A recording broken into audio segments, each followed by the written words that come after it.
Oke, selamat malam para pendengar. Malam kali ini saya akan kembali melanjutkan cerita part 2 dari Waktumu Hampir Habis. Nah, sebelum teman-teman mendengar cerita part 2 ini, ada baiknya teman-teman menggunakan headset terlebih dahulu. Karena cerita ini akan lebih seru kalau teman-teman menggunakan headset dalam mendengarnya.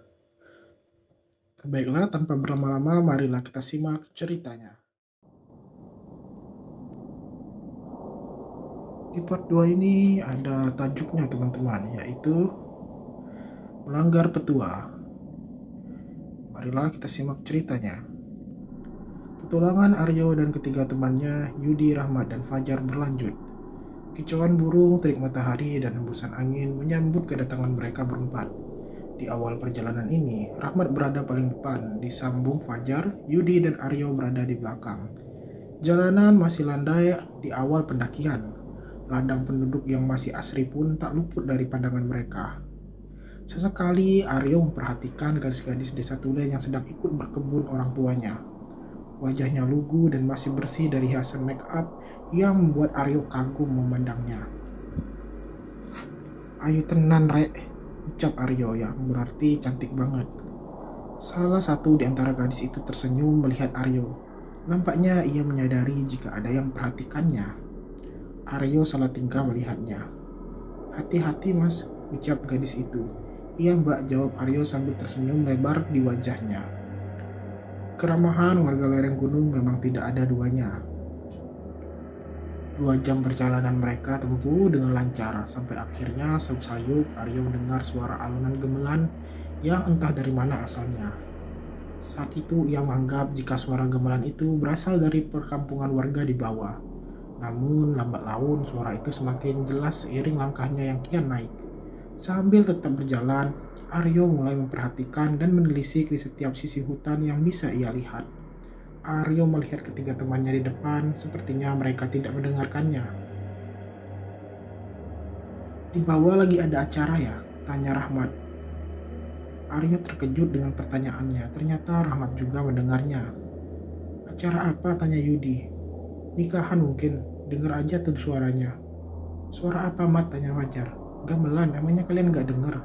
Langkah Fajar dan Yudi tiba-tiba terhenti. "Serius lu Mat?" Yudi penasaran. Fajar tampak kebingungan. "Lu denger kan?" tanya Rahmat pada Aryo. "Iya, lagi ada acara di bawah kayaknya. Udah jalan terus aja." "Udah yuk nanti kita break meal di pos depan," ujar Aryo, menenangkan teman-temannya. Awalnya saling cakap, tiba-tiba hening. Terlihat raut wajah Yudi dan Fajar yang bingung karena ucapan Rahmat. Jalanan terjal beriku menyambut langkah mereka, sehingga sampailah di tanah sedikit lapang yang cukup untuk mereka beristirahat. Suara alunan gamelan itu masih terdengar di telinga Aryo. Suaranya kencang, seperti sedang ada penggelaran seni di sekitar sini. Aryo melihat Rahmat dan memberi isyarat kepadanya. Rahmat yang menyadarinya pun hanya diam dan berusaha memalingkan perhatiannya dari suara itu. Kata orang-orang dulu, kalau mendengar suara gamelan di hutan, itu pertanda buruk, celetuk Yudi tiba-tiba. Yang entah dari mana teorinya itu. "Agak usah ngomong gitulah," ujar si Fajar. Sambil menghisap seputung rokok yang baru dibakarnya, Aryo mencoba membersihkan segala pikiran negatifnya tentang temuan-temuannya di awal perjalanan ini. Setelah istirahat, mereka kembali melanjutkan perjalanan. Kali ini kabut mulai berangkat naik dari bawah dan menghalangi penglihatan.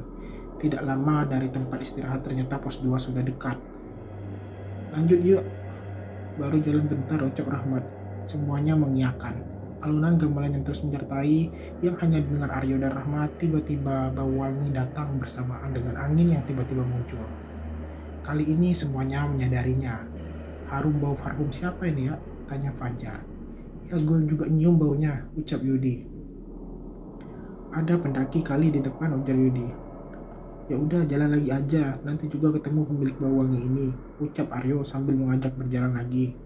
Kabut tebal membuat mereka berempat sulit bernavigasi, apalagi mencari siapa pemilik bau wangi tadi. Rahmat yang memimpin perjalanan tidak menghentikan langkahnya. Kabut tebal benar-benar menyelimuti pandangan mereka. Hingga tanpa disadari saat Rahmat berhenti untuk sekedar beristirahat, salah satu di antara mereka tidak terlihat di mana batang hidungnya. Loh, Fajar kemana? Tanya Rahmat dan Yudi pada Aryo yang baru menyusul. Emang nggak sama kalian? Kan tadi di depan jawabnya. Kagak, nggak sama kita, ucap Rahmat. Coba kita tunggu dulu, siapa tahu lagi kencing, ujar Yudi. 15 menit berlalu dan Fajar masih belum jelas di mana keberadaannya. Tubuh Rahmat, Fajar, dan Aryo semakin dingin karena terlalu lama berdiam diri di antara kabut yang pekat ini. Di mana Datuk anak? Rahmat mulai gugup. Jar, Jar, teriak mereka bertiga memanggil Fajar berkali-kali memanggilnya. Tapi nampaknya usaha mereka sia-sia. Fajar masih belum terlihat batang hidungnya. Aryo mulai curiga dan mengaitkan semuanya. Ia juga curiga kehilangan Fajar ada hubungannya dengan hal-hal di luar nalar. Ngerasa enggak sih kalau dari tadi kita seperti ada yang perhatikan, ucap Rahmat. Masuk dulu mas, tanya Yudi. Aryo hanya diam menyimak. Banyaklah susah buat dijelaskan, Yudi mulai paham dan yang dimaksudnya. Mereka berempat terus mencari Fajar, kali ini dengan menyisir sebak-sebak yang berada tak jauh dari trek. Hingga tiba-tiba, Jar, Fajar, teriak Aryo. Ia menemukan Fajar sedang duduk bersandar pohon yang jaraknya agak jauh dari trek pendakian. Mat, Fajar nih, mereka bertiga menghampirinya. Fajar sadar dan nampaknya tidak ada hal yang kurang di badannya. Tapi ada yang janggal di raut wajahnya. Wajahnya pucat, keringat mengalir di dahinya. Jar, lu kenapa, Jar? Fajar hanya diam melamun, matanya menyorot tajam ke arah yang hanya tertutup kabut. Rahmat beberapa kali menampar pipi Fajar sambil memanggil namanya, berharap ia lekas sadar.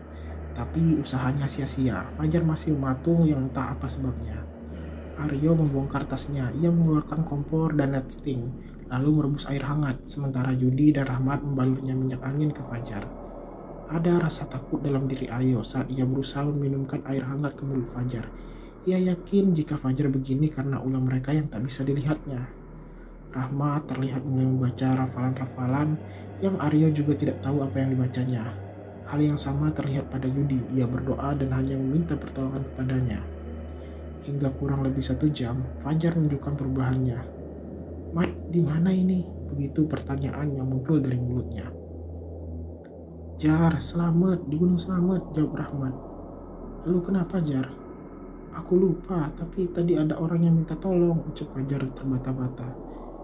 Siapa, saud Yudi? Perempuan, masih muda, tadi di sini. Tapi saat gue kesini, gue lupa. Tuturnya, tanpa mereka sadari, kabut mulai tersengka. Cahaya matahari pun mulai menunjukkan eksistensinya. Rahmat, Aryo, dan Yudi masih menunggu Fajar pulih. Mereka tidak memaksa untuk lekas perjalanan lagi. Gue udah gak apa-apa, ucap Fajar sambil menepuk kedua pipinya. Serius, gak usah dipaksa kalau emang lu gak kuat, ujar Aryo. Tenang aja, aman, ayolah kita udah jauh-jauh nyampe sini. Mereka berempat berunding kecil karena insiden ini. Jika dilihat, Fajar memang berangsur membaik dan kesadarannya kembali. Di sisi lain, mereka juga khawatir jika ini terjadi lagi. Cukup lama mereka berempat menimbang semuanya hingga berakhir sepakat melanjutkan perjalanannya lagi. Saat sudah memastikan jika semuanya siap dan aman, mereka berempat bersiap melanjutkan perjalanan lagi. Format sedikit berubah. Yudi dan Rahmat tukar posisi. Yudi di depan dan Rahmat berada di nomor 3. Biar gue yang ngawasin nih anak, ucap Rahmat sambil menunjuk Fajar. Fajar nyeringai mendengarnya. Jarum jam pada jam tangan Aryo menunjukkan pukul 3 sore saat ia dan teman-temannya melanjutkan perjalanan. Mereka kembali menyusuri hutan di bawah terik matahari dan kabut yang sesekali menyikap. Sebenarnya masih terbesit dalam pikiran Aryo apa dan siapa dilihat Fajar tadi, tapi ia tidak membiarkan pikirannya itu mengusiknya. Target mereka berempat adalah pos 3 karena hampir mustahil jika mereka biasa melewati pos 4 Samarantu sebelum gelap datang, terlebih dengan keadaan Fajar yang begini. Kenapa Aryo, Yudi, Rahmat, dan Fajar menghindari pos 4 saat gelap? Itu karena saat mereka tengah sarapan pagi di warung dekat base camp, mereka dihampiri oleh seorang warga dan mengajak mereka berbincang. Beliau bernama Pak Gaga. Rumah beliau tak jauh dari sini. Katanya ia baru kembali dari ladangnya dan ingin beristirahat di sini sambil ngopi. Di situ Pak Gaga memberikan sebuah petua. Sebuah petua jika jangan mendirikan tenda di pos 4 Samarantu. Bahkan jika gelap datang dan belum melewati pos 4, mereka dianjurkan untuk berhenti bermalam dan jangan melanjutkan perjalanan. Beliau juga menuturkan jika nama Samarantu berasal dari 2 kata. samar dan hantu, yang artinya hantu yang tidak terlihat atau samar-samar. Warga setempat memiliki kepercayaan jika pos Samarantu adalah gerbang kerajaan gaib di Gunung Slamet. Konon gerbang tersebut adalah dua pohon yang menjulang tinggi, berhadapan hingga membentuk seperti dua gapura atau pintu. Atas dasar itu, Aryo dan yang lainnya menghindari pos 4 Samarantu. Tidak ada yang aneh sejauh ini. Fajar terlihat aman walau sekali Rahmat menegurnya saat tengah melamun di perjalanan. Belum genap 90 menit perjalanan. Mereka sampai di pos 3. Masih terang gini, kita mau nenda di sini, tanya Fajar. Sok-sokan ujar, saud Aryo. Gimana kalau kita lanjut lagi? Kalau 17.30 belum sampai pos 4, kita break bangun tenda. Yang penting ada tanah agak luas, kita camping di situ, usul Fajar pada semuanya. Setelah menimbang semuanya dan memperhatikan kondisi Fajar yang sepertinya sudah sepenuhnya pulih, semuanya sepakat dengan pendapat Fajar. Mereka melanjutkan perjalanannya, menyusuri tanjakan demi tanjakan yang menghadang langkah mereka. Tapi ternyata tanpa mereka sadari, keputusan inilah yang akan membawa mereka ke dalam petaka-petaka selanjutnya. Semangat, semangat, teriak Yudi memberikan semangat kepada 3 temannya. Aryo dan ketiga temannya tidak putus semangat. Mereka terus menyusur dan berjalan menyusuri jalan setapak menuju puncak. Namun saat hampir 17.30, mereka belum juga menemukan tempat yang layak untuk dijadikan tempat bermalam. Langkah mereka ragu untuk melanjutkan, karena artinya mereka akan melanggar pantangan Pak Gaga. Mereka berempat berunding menentukan bagaimana rencana selanjutnya. Suara azan terdengar dari masjid perkampungan. Suara kicauan burung perlahan berganti dengan suara hewan-hewan malam. Gemuruh angin yang menyambar ranting dan daun-daun pepohonan menambah kesan mistis bagi mereka yang mendengarnya.